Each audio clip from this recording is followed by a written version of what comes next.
जागतिक आदिवासी दिनानिमित्त अलिबाग मुरुडमध्ये आदिवासी बांधवांची एकजूट, भव्य मिरवणूक व सांस्कृतिक कार्यक्रमांचे आयोजन, आदिवासी अस्मिता आणि संस्कृतीचा जागर. अलिबागमध्ये जागतिक आदिवासी दिन उत्साहात साजरा. जागतिक आदिवासी दिन हा केवळ उत्सवाचा दिवस नाही, तर आपल्या हक्कांची, अस्मितेची आणि संस्कृतीची जपणूक करण्याचा दिवस आहे. आदिवासी समाजाने आपली पारंपरिक संस्कृती, कला आणि रूढी परंपरा जपत शिक्षण, रोजगार आणि विकासाच्या मुख्य प्रवाहात पुढे गेले पाहिजे. शासनाच्या विविध योजना आणि संविधानाने दिलेले अधिकार प्रत्येक आदिवासी बांधवांपर्यंत पोहोचणे गरजेचे आहे. माजी सभापती तथा रायगड जिल्हा परिषद सदस्य दिलीप भोईर उर्फ छोटम शेट यांच्या पुढाकाराने भव्य अशा जागतिक आदिवासी दिनाचे आयोजन केले होते. आजच्या या कार्यक्रमाच्या माध्यमातून आदिवासी समाजाची एकजूट, स्वाभिमान आणि सांस्कृतिक वारसा संपूर्ण समाजासमोर मांडण्याचा प्रयत्न आहे. ऊट आदिवासी जागा हो या क्रांतीचा धागा हो, या देशातून, या संदेशातून आपल्या हक्कांसाठी आणि पुढील पिढीच्या उज्ज्वल भविष्यासाठी आपण एकत्र येऊया, असा निर्धार यावेळी व्यक्त करण्यात आला. स्वराज दर्शनसाठी प्रतिनिधी सुदर्शन कोटकर. ऑगस्ट जागतिक आदिवासी दिवस व क्रांती दिवस आहे. या दिनानिमित्ताने गेल्या अनेक वर्ष आम्ही अलिबागचं मुख्यालय, जिल्ह्याचं मुख्यालय अलिबाग आहे, इथे दरवर्षी आम्ही आमची संस्कृती आपण प्रदर्शन करत असतो. सर्व आदिवासी बांधव एकत्रित येत असतात आणि ज्या वेळेला आमचे खऱ्या अर्थाने मूलभूत जे हक्क आहेत ते मागण्यासाठी हा विचार मंथन इथे असतो आणि त्या विचार मंथनासाठी सर्व जिल्ह्यातील सर्व आदिवासी ठाकूर समाजाचे, माधव कोळी समाजाचे सर्व पदाधिकारी आज इथे उपस्थित आहेत. मी आज एकच खऱ्या अर्थाने सांगेन की 3.5 वर्षानंतर जिल्हा परिषदेचा कामकाज चालू झाला आणि आज या जागतिक आदिवासी दिवस किंवा क्रांती दिवसाला कोणताही प्रशासकीय अधिकारी इथं उपस्थित झालेला नाही.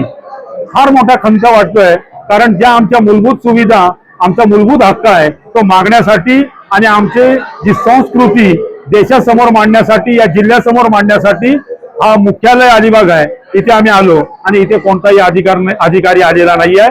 खऱ्या अर्थाने आज आम्हाला अपेक्षित होतं की सन्माननीय जिल्हाधिकारी किशनजी जावले साहेब इथे येतील, कारण आमच्या समितीने प्रत्येक अधिकाऱ्याला, IAS अधिकाऱ्याला आपलं म्हणणं किंवा निवेदन दिलं होतं की आपण इथे उपस्थित राहावं, पण एकही अधिकारी आज उपस्थित राहिलेला नाही. ना महसूल विभागाच्या अनेक योजना आमच्या लाभाच्या आहेत, वैयक्तिक लाभाच्या, त्याच्यासाठी नाही. जिल्हा परिषदेचा COE नाही किंवा कोणताही अधिकारी नाही आहे. प्रकल्प अधिकारी आता इथे पोहोचलेले आहेत, पण त्याचबरोबर महसूल विभागाचा एकही अधिकारी नाही, कारण आमच्या वैयक्तिक लाभाच्या अनेक योजना आहेत. आणि ज्या वेळेला आम्ही सिव्हिल हॉस्पिटलला एक लोकप्रतिनिधीमध्ये जात असतो त्यावेळेला आमचे जे जात बांधव आहेत त्या महिला प्रसूतीसाठी येतात किंवा पेशंट म्हणून तिथे येत असतात, त्यावेळेला तिथे जिन्यावरती झोपलेले पाहतो, आम्हाला फार वाईट वाटतं. हा आमचा आदिवासी आहे का? आदिवासी वा हा काय माणूस नाही आहे का? मग शासकीय अधिकारी आज का हजर राहिले नाही? कारण त्यांना प्रत्येक गोष्टीचा आम्ही जाब विचारणार होतो, म्हणून हजर राहिले नाही का, असा आम्हाला खंत वाटतं. हजारोच्या संख्येने आज जिल्ह्याभरातून, या 3 तालुक्यातून तर आलेत, पण जिल्ह्याभरातून आदिवासी इथे उपस्थित झाले आणि एक प्रशासकीय अधिकारी नाही झाला, हजर राहिला नाही. पण येणाऱ्या काळामध्ये मोठा मेळावा घेऊन या जिल्हाधिकारी कार्यालयावरती हजारोच्या संख्येने आदिवासी एकत्रित जाऊन हा आम्ही जाब विचारणार आहोत की आम्ही आदिवासी मूल हक्काचे आहोत की नाही आहोत, किंवा या मूल हक्कासाठी आपण का उपस्थित राहिलात नाही, हा जाब विचारण्यासाठी आम्ही एकत्रित येणार आहोत. मी दत्ता नाईक, अलिबाग तालुका कातकरी समाज संघटनेचा अध्यक्ष. आणि आज आदिवासीयांचा आदिवासी दिन हा उत्साहाने साजरा करण्यासाठी आम्ही अलिबाग येथे हा मेळावा भरवलेला आहे.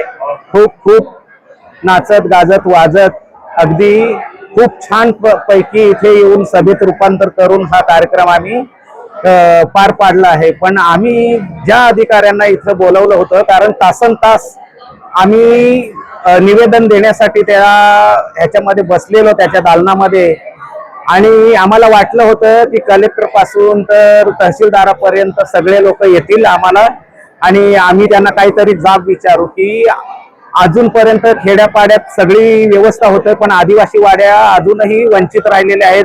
दिवाबत्तीपासून, लाईट पाण्यापासून, सगळ्यापासून ते वंचित असलेले आहेत. तर त्या का अजून होत नाहीत, हा जाब आम्ही त्यांना विचारणार होतो.